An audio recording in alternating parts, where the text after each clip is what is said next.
this is an empty desk, and by the end of this video, it will be an epic streaming setup. Just like in previous episodes, the PC, the monitor, the mouse, and the keyboard aren't included in the budget. If you want to see the specs of this budget streaming PC, I will link all the parts in the description, as well as the video where I built it. I'm gonna put the screen over here while building the setup. I forgot the name of the keyboard, but this is a great budget RGB keyboard. It isn't mechanical, but some people don't even like mechanical keyboards. The mouse is the Corsair Scimitar. So now we can turn on the PC because I want to show you something. So we are using OBS Studio to stream, right? Now look at this. I'm gonna click on Tools and then on Owned Pro, and on top you will see free overlays. Now I'm gonna click on one, and then I'm gonna click on Install, and just like that I will have installed a new overlay. Now this here is the sponsor of this video, and honestly this is an awesome plugin for OBS Studio. Now as you just saw, the overlays on top are completely free. You can just install them, and if you subscribe for the tool, you get access to all their overlays, which is over 300. And so besides using them for the overlays, you can also use them, for example, just for the labels, which is completely free. Now if you want to upgrade, you can just go to Owned Pro here, then click on Upgrade on top, and my code gets you 50% of the price. So if you take 12 months and then use code TVN here, click on Apply Code, then you will pay approximately $5 a month for all these overlays and all the extra features. I really mean this. This is an awesome service. Christmas is coming up. You can change your overlay to a Christmas theme, and then when the days are over, you just go back to another amazing overlay from their other ones. The plugin is completely free to install, and you can decide if you want to upgrade later. Now I'm gonna start with a product every streamer wants. In the previous setups, I didn't have the budget for this, but for over $800, it would be a shame if we didn't use one. The one I have is the bigger version, the Stream Deck XL. So I want to show you the difference between the sizes. Whoa, the difference between the normal version and the XL version is really big. But I gotta be honest, these are just way too many buttons for a normal user. Now the reason I started with a Stream Deck is that we're gonna use some other Elgato products, and those products integrate with a Stream Deck. For example, we'll be using the Elgato webcam here, and then you can control the webcam, the brightness and the zoom, etc.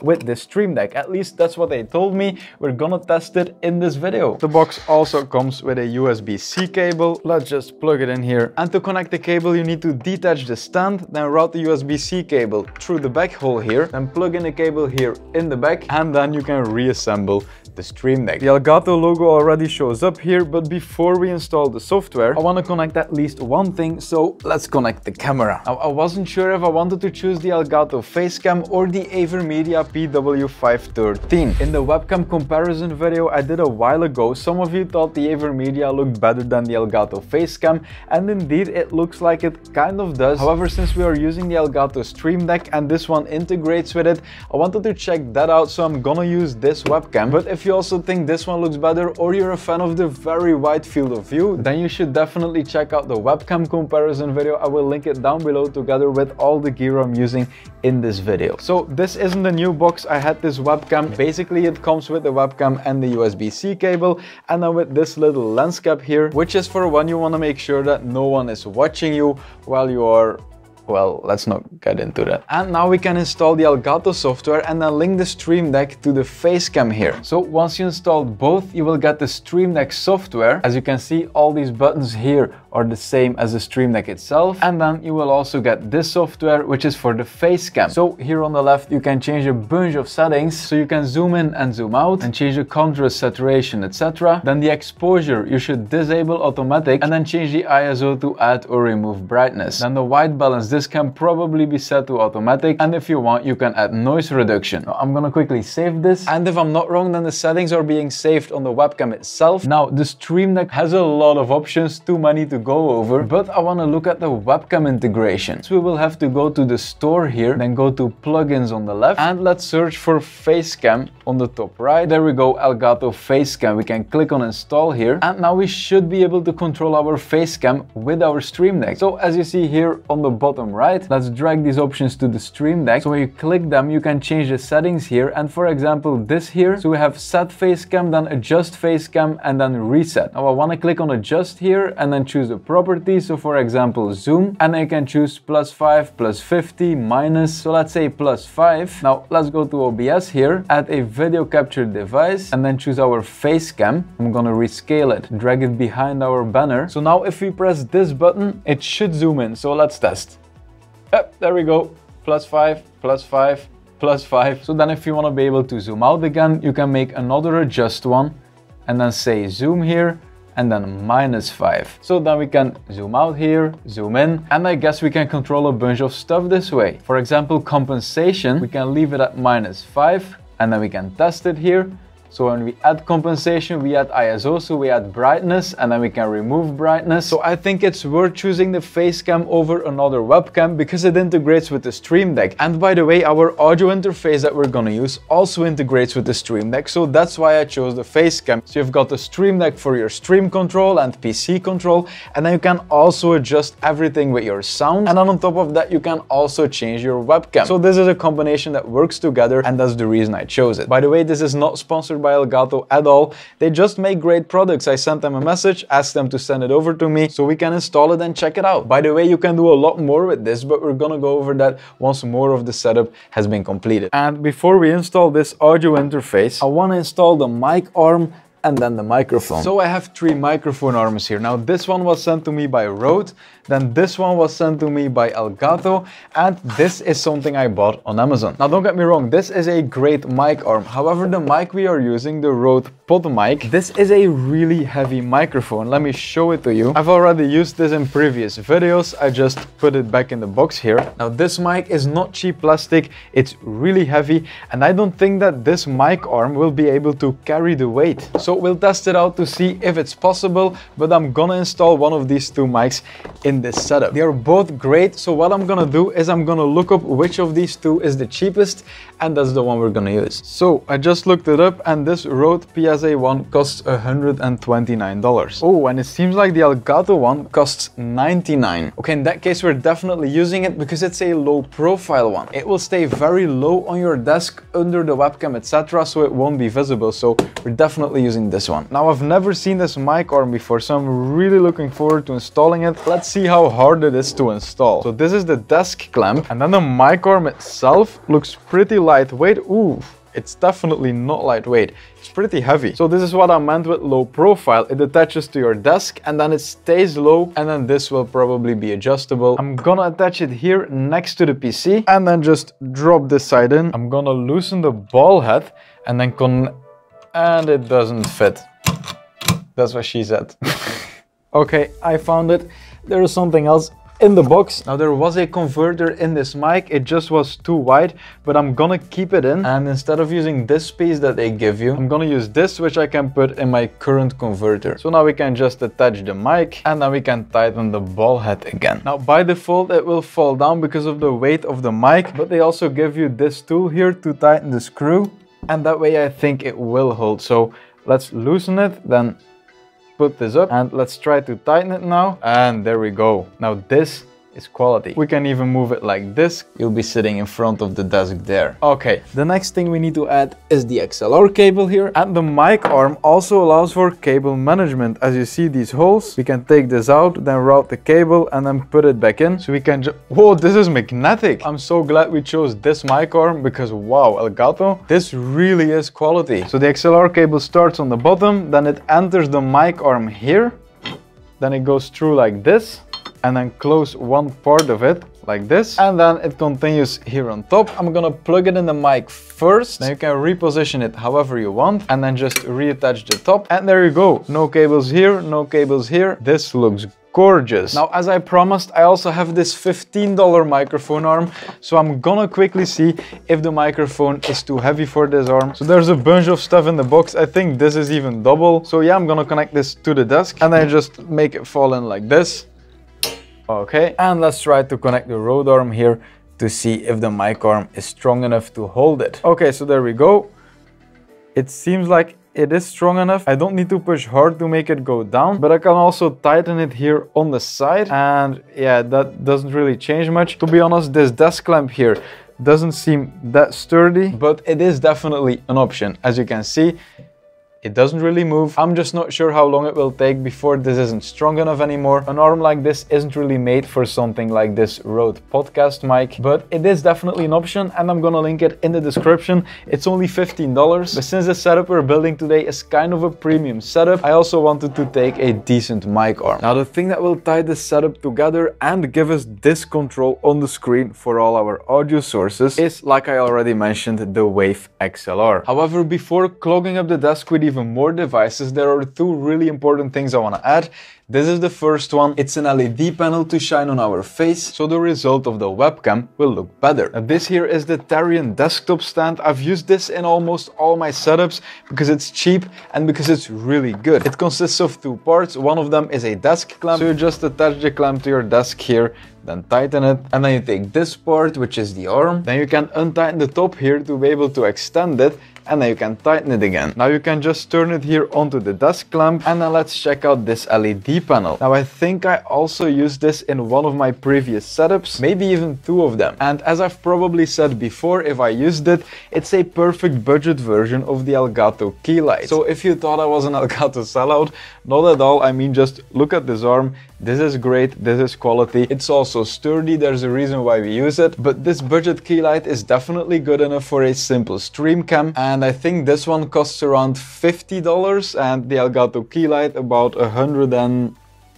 40. Now, in case you have the budget for it, what you get with the Elgato Keylight is basically 3 upgrades. First of all, there's color accuracy. Besides that, this one will also be much more bright and powerful than this one here. The third thing you get with it is that it integrates with this Stream Deck here. You will be able to turn it on and off with your Stream Deck, change the brightness, change the color temperature, but we don't need all that stuff. Let's grab this from the box of our light.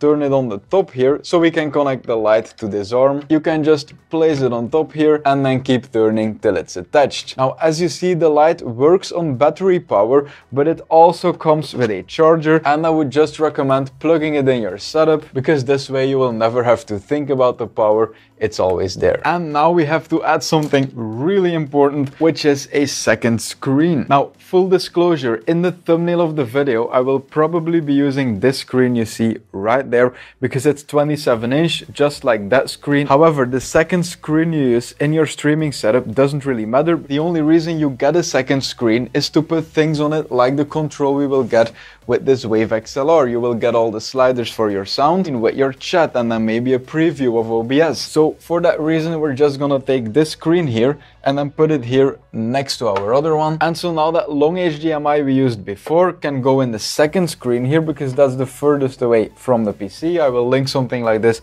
in the description. And then for this first screen, I'm gonna use a DisplayPort cable because the budget streaming PC only supports one HDMI. The second one needs to be DisplayPort. Now this setup is coming together. I already put OBS on the second screen here. This is the first one. Our webcam is in front of us, then our light is a bit to the side. We also have our mic, we also have our Stream Deck in front of us. And now before adding the Wave XLR, I quickly want to show you this floodlight because this has been in the background of almost every video of me and it's awesome. Let me put it here. It's pretty big, much bigger than the other ones we've been using in the budget streaming setups. And it's gonna be awesome if we aim it at this wall here because this webcam is aimed at it. So then our background will have some RGB, and using it is pretty simple. You just plug it in, you position it somewhere on your desk or on the floor, and it also comes with a remote. You can have some presets like changing colors like this or this. And I'm gonna make it shine on this corner here, and I'm gonna turn this face cam a bit to the side. And if we quickly turn on this LED light, make sure it's at 100% here, then if I awkwardly aim my camera at the screen and look into this webcam,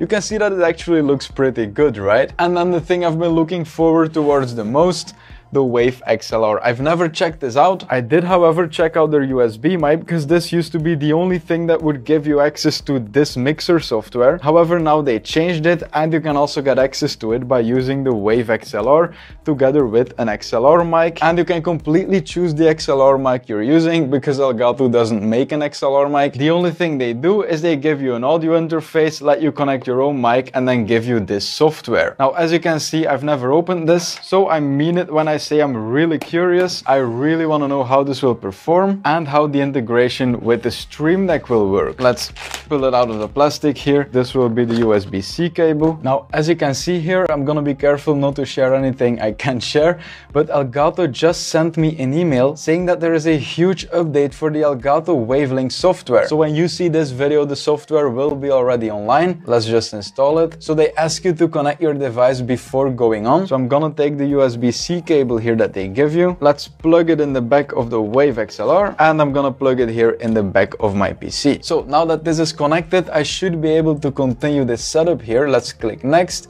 Click install. Okay, something opened on my second screen. Let's drag it here. Click on get started. So first I ask you to select your monitor output. That's the device you're gonna use to listen. So I'm gonna choose headphones Elgato Wave XLR. So what this is the headphone jack here on the back. So my headset here that I usually use connects with a wireless receiver through USB in the PC. If you connect that, you would also find it here in this list, but I haven't connected anything. And as an alternative, you can also connect your device here with an aux port on the back of the Wave XLR. So let's click next. Now they want us to add all the channels. I'm just gonna click next. Let's click on setup complete. So this is the software I've been talking about. So this on the left here is our microphone, but we still need to connect our XLR cable. So let's route it here under the screen, and then we can connect it to the back of the Wave XLR. So your audio arrives here through XLR, and then it leaves here through USB into your PC. Okay, so I was struggling for a bit because as you see the microphone is muted here and I didn't find how to unmute it, but it appears that on the Wave XLR here on the top there is a kind of touchscreen button with this static touchscreen thing, and when you click on it,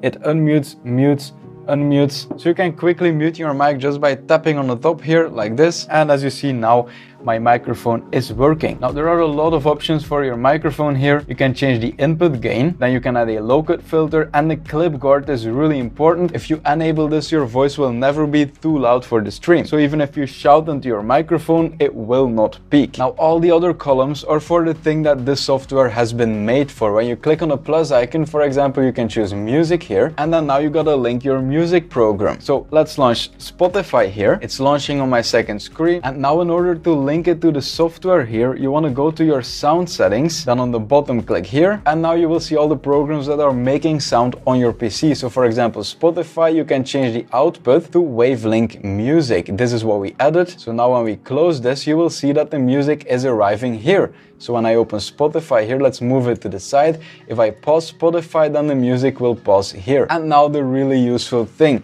So on the left here, you will see your headphone, and then here you will see the stream mix. So what you could do is you could make Spotify really quiet in your headphones, just loud enough to know which song is playing, but then make it pretty loud on your stream so the stream can enjoy music, but you can focus on your game, for example. You can add a bunch of other stuff here. You can add your voice chat. If you do that, you can make your voice chat quiet on the stream so you are louder than your people in your voice chat, but the stream is still hearing it for the entertainment. And then you can make it really loud in your headphones so you hear your friends. This software is amazing. The update that they send me through email is this right here. We've all been asking Elgato to add this, and now they have added support for VST plugins. So if you have VST plugins installed on your PC, you will be able to add them right here. And if you don't know what VST plugins are, you can click on Get More here. It will open a page, and then here you can see examples. So these are separate plugins or programs that you will be able to use to add effects to your microphone so it sounds more warm and more full, or you could add a voice changer, all that stuff. You can add it right here in the Wavelink software. So then in OBS Studio, in the audio settings, when you click on Mic Auxiliary Device, you will see Wavelink Monitor and then Wavelink Stream. Now the monitor mix, this is what's going to your headphones, and then the stream mix, this is what you need to add right here. So you see the stream mix here right now, Spotify is playing. So now both my mic here and Spotify are arriving in OBS Studio. Oh, we forgot the Stream Deck integration. So there probably also is a plugin we can install for this Wave XLR, for Wavelink. There we go. Let's click on install. And oh, this is interesting. There are some pre-configured profiles. Oh, look at the Stream Deck. There are a bunch of controls for the Wavelink on the screen right now. This is for muting it. There we go. This is for muting the stream or muting your headphones. This is for switching between listening to your headphones or listening to what the stream is hearing. This way you can easily preview if the stream sound is okay and then move back to your headphones. And then this is probably, yes, to make your stream more quiet or more loud. And I'm sure you can add control for separate things too, like your music mix. There we go. You can increase the music in your headphones or on the stream. The control with this is endless. What you see on the screen right now is the result of what we built today. I've got the light on me, I've got the microphone here, I've got the control in front of me, I've got the light behind me. This is an awesome setup to stream with. If you want a setup that's cheaper but looks kind of similar but without the Stream Deck or an XLR mic, you can watch this playlist here, because in there I built a bunch of setups with different budgets. If you enjoyed this video, I would really appreciate it if you would subscribe to the channel and like this video, because that helps a lot in the algorithm YouTube. And besides that, thank you so much for watching. I really appreciate it, and I hope I will see you in the next video. Have a nice day.